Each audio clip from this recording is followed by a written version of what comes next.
Hi everyone, this is At Home With You. This is my husband Charles, I'm Sheila, and today we're going to talk about love languages.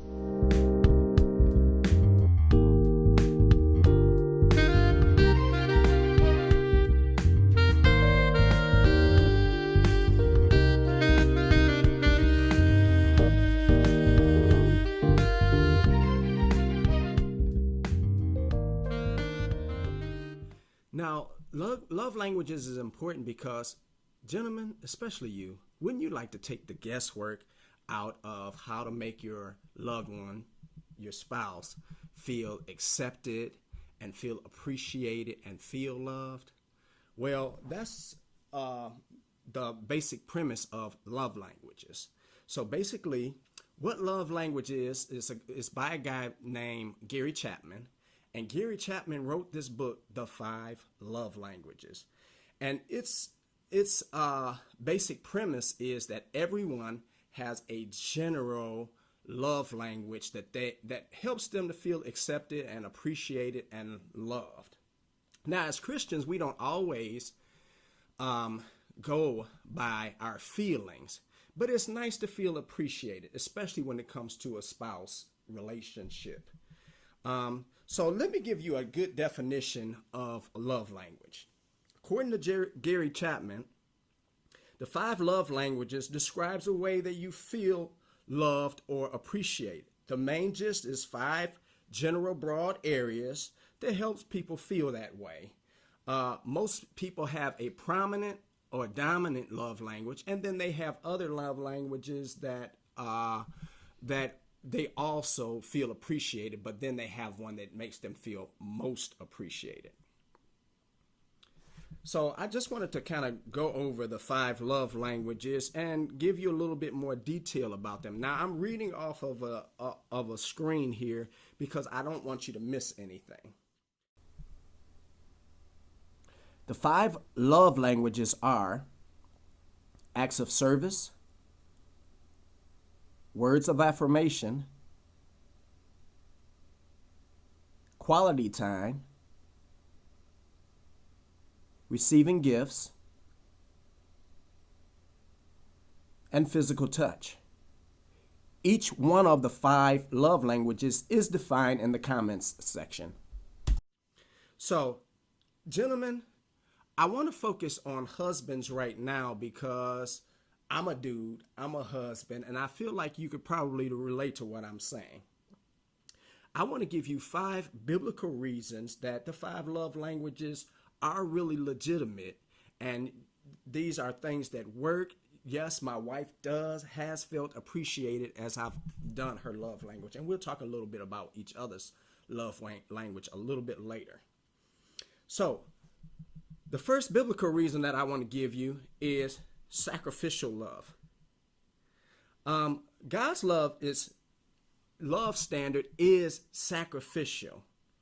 My love towards my wife should be basically should look like Christ's love towards the church. What was that example? What did that look like? What it looked like was Jesus himself gave himself. God gave his son. Jesus gave his life for his bride, the church. That is sacrificial love. And that type of sacrificial love is the type of love that we are to show towards our wives. The Bible says, husbands, love your wives even as Christ also loved the church and gave himself for it, that he might sanctify and cleanse it with the washing of the water by the word, that he might present it to himself a glorious church, not having spot or wrinkle or any such thing, but that it should be holy and without blemish. So ought men to love their wives as their own bodies. He that loveth his wife loveth himself. For no man ever yet hated his own flesh, but nourishes it, cherisheth it, and even as the Lord, the church. So as the Lord did for the church, husbands are supposed to do towards their wives. And that one is in Ephesians chapter 5 through 29. Christ's love was selfless. He gave himself literally to give us access to what we desperately needed, which was salvation. Your spouse desperately needs to feel appreciated. Okay? Some of the best Christian people I know, and not necessarily that I know, but that I know that are Christians, they wonder about how to do this, how to show appreciation to their spouse. Well, this is a good way to do it. It's sacrificial. I think this part right here, sometimes men really struggle with. They think, especially Christian men, they think, I'm supposed to be the head of the family. Well, you are supposed to be the head of the family, and we lead in love. So if I'm going to lead in love, now I need to know my wife. And she's beautiful. I need to know her, though, more than her exterior. I need to know her inside. And so it's a biblical thing to learn about your wife. Biblical thing. The Bible tells me that I need to dwell with my wife according to knowledge.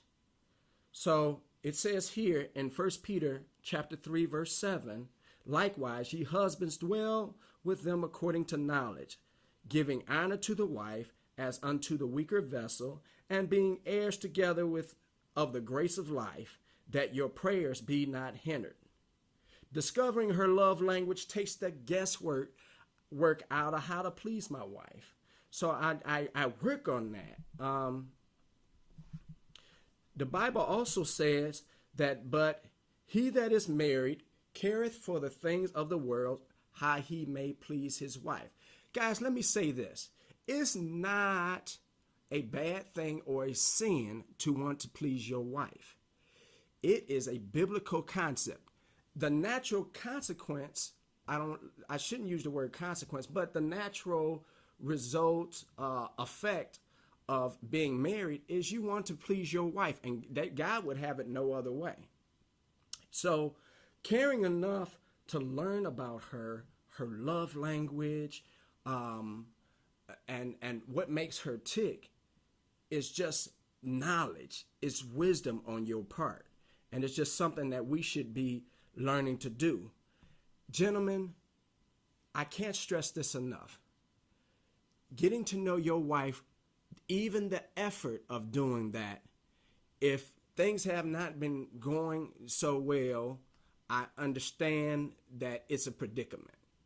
But these types of strategy it gives you an opportunity to learn about her, and that learning about her, you may look back and say, oh, if I would have only known that years ago. You might look back and say that to yourself to discover your wife doesn't really appreciate flowers like you think she would. She doesn't really necessarily appreciate gifts. She doesn't necessarily even appreciate, though she would appreciate you to show her some love and affection physically, she might not appreciate you doing that. So we're going to tell you a little bit more about how this works. We're going to show you a little bit more about how this works. I'm going to let Sheila talk a little bit about the wives aspect of this, and then we're going to try to come together after that, and we're going to explain how this has worked for us. And you mentioned about the flowers, so I just want to interject on that a little bit. A lot of times we see, portrayed on TV, the candy and the flowers when the guy's trying to make up for whatever, there was a fight, whatever. And that's not always the best way to do it, I guess. But like Charles said, I really want to talk about the woman's role in love and how that works. And I know that, when you talk about women, we talk a lot about empowerment, and, women, want to be empowered, and that's, wonderful.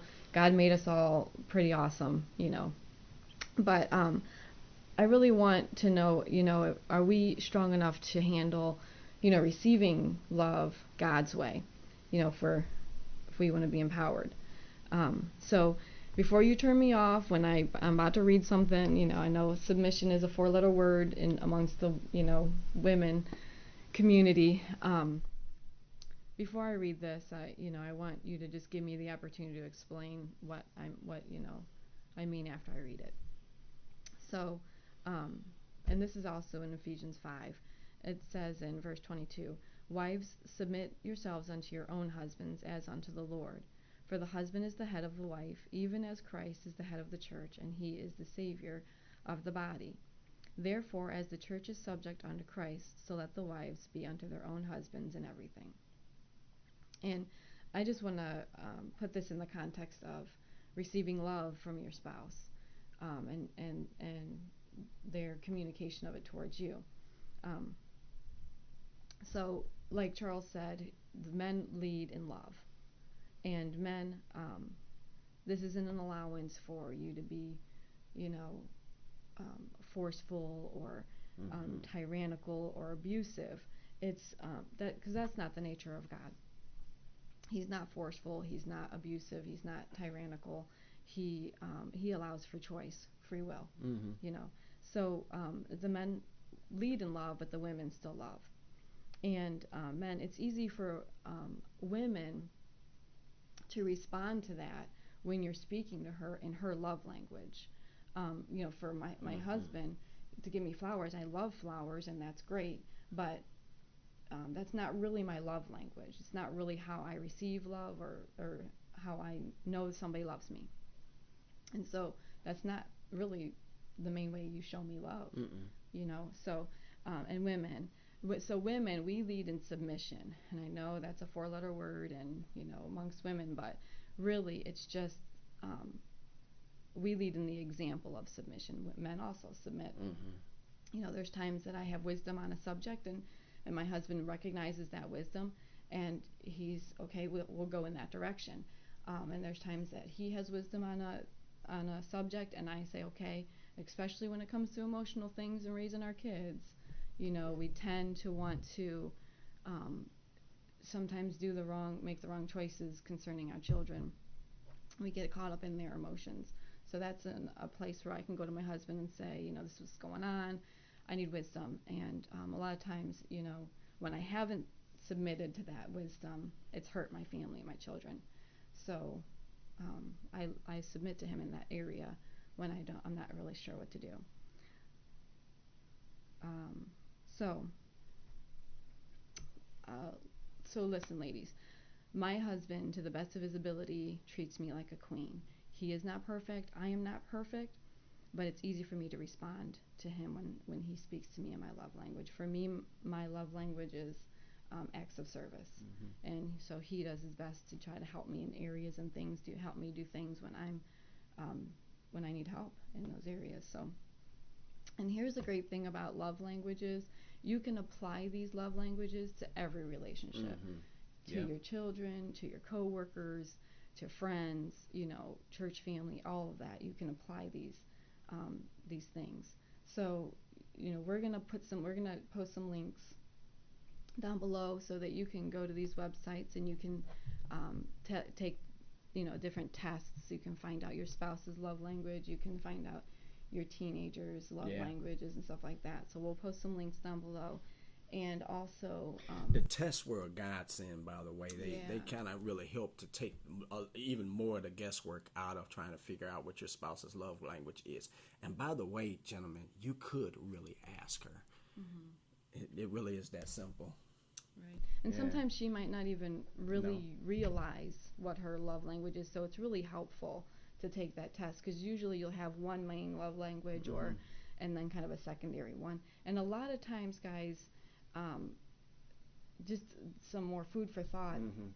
The way we show love is not always the way we receive love. That's right. Somebody might show love and affection, but they receive love in words of affirmation.